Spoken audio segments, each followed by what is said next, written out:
ಇನ್ನು ದಕ್ಷಿಣ ಲೆಬನಾನ್ ಮೇಲೂ ಕೂಡ ಇಸ್ರೇಲ್ ಭೀಕರವಾದಂತಹ ದಾಳಿಯನ್ನ ಮಾಡಿದೆ. ಗುಡ್ಡಗಾಡು ಪ್ರದೇಶದಲ್ಲಿ ಇಸ್ರೇಲ್ ಅಟ್ಯಾಕ್ ಅನ್ನ ಮಾಡಿರುವಂತದ್ದು. ಮಳೆಯಂತೆ ಇಸ್ರೇಲ್ ಮಿಸೈಲ್ಗಳು ಭೂಮಿಗಪ್ಪಳಿಸಿದ್ದಾವೆ.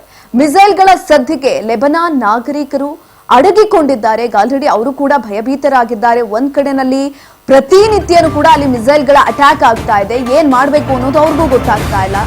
ಆ 2 ತಿಂಗಳು ಏನ್ ಯುದ್ಧ ಆಗಿತ್ತು ಇದೀಗ ಮತ್ತೆ ಮರುಕಳಿಸ್ತಾ ಇರುವಂತದ್ದು. ಗುಡ್ಡಗಾಡು ಪ್ರದೇಶದಲ್ಲಿ ಇಸ್ರೇಲ್ ಅಟ್ಯಾಕ್ ಅನ್ನು ಮಾಡಿದೆ. ಮಳೆಯಂತೆ ಭೂಮಿಗಪ್ಪಳಿಸಿದ್ದಾವೆ ಇಸ್ರೇಲ್ನ ಮಿಸೈಲ್ಗಳು. ಮಿಸೈಲ್ಗಳ ಸದ್ದಿಗೆ ಲೆಬನಾನ್ ನಾಗರಿಕರು ಇದೀಗ ಅಡಗಿ ಕೂತಿದ್ದಾರೆ. ಸದ್ದಿಗೆ ಭಯಭೀತರಾಗಿದ್ದಾರೆ. ಒಂದ್ ಕಡೆನಲ್ಲಿ ಸೈರನ್ ಸೌಂಡ್ ಅನ್ನ ಕೂಡ ಮೊಳಗಿಸಲಾಗ್ತಾ ಇದೆ. ಮತ್ತೊಂದ್ ಕಡೆನಲ್ಲಿ ಈಗ ಆಲ್ರೆಡಿ ನಾಗರಿಕರಿಗೆ ಏನ್ ಮಾಡ್ಬೇಕು ಅನ್ನೋದು ಗೊತ್ತಾಗ್ತಾ ಇಲ್ಲ. ಕದನ ವಿರಾಮವನ್ನ ಏಪ್ರಿಲ್ ನಲ್ಲಿ ಘೋಷಣೆ ಮಾಡಿದ್ದಂಥದ್ದು. ಅದಕ್ಕಿಂತ ಮುಂಚಿತವಾದಂತಹ ಒಂದು ದಿನಗಳೇನಿತ್ತು 2 ತಿಂಗಳ ಆಸುಪಾಸು, ಆ ಸಂದರ್ಭದಲ್ಲೂ ಕೂಡ ಅಲ್ಲಿರುವಂತಹ ನಾಗರಿಕರಿಗೆ ಹೆಚ್ಚಿನ ತೊಂದರೆಗಳಾಗ್ತಾ ಇತ್ತು. ಪ್ರತಿನಿತ್ಯ ಶಬ್ದ ಮಾಲಿನ್ಯ, ವಾಯು ಮಾಲಿನ್ಯ ಎಲ್ಲದರಿಂದಲೂ ಕೂಡ ಪರಿತಪಿಸ್ತಾ ಇದ್ರು. ಅಲ್ಲಿ ಬದುಕಿದ್ರು ಕೂಡ ಸತ್ತಂತೆ ಅವ್ರ ಜೀವನವನ್ನ ಮಾಡ್ತಾ ಇದ್ದಿದ್ದಂಥದ್ದು. ಪ್ರತಿ ಕ್ಷಣನೂ ಕೂಡ ಭಯದಿಂದಲೇ ಬದುಕುವಂತಹ ಪರಿಸ್ಥಿತಿ ನಿರ್ಮಾಣ ಆಗಿತ್ತು.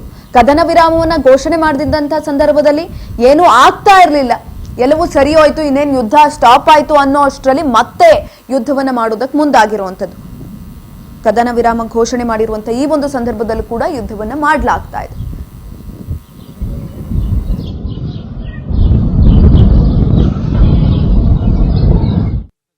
سجاد يا شباب ضربوا حد البيت عندي، حد البيت عندنا على المريجي، حد السجاد يا شباب ضربوا حد البيت عندي، حد البيت عندنا على المريجي، حد السجاد.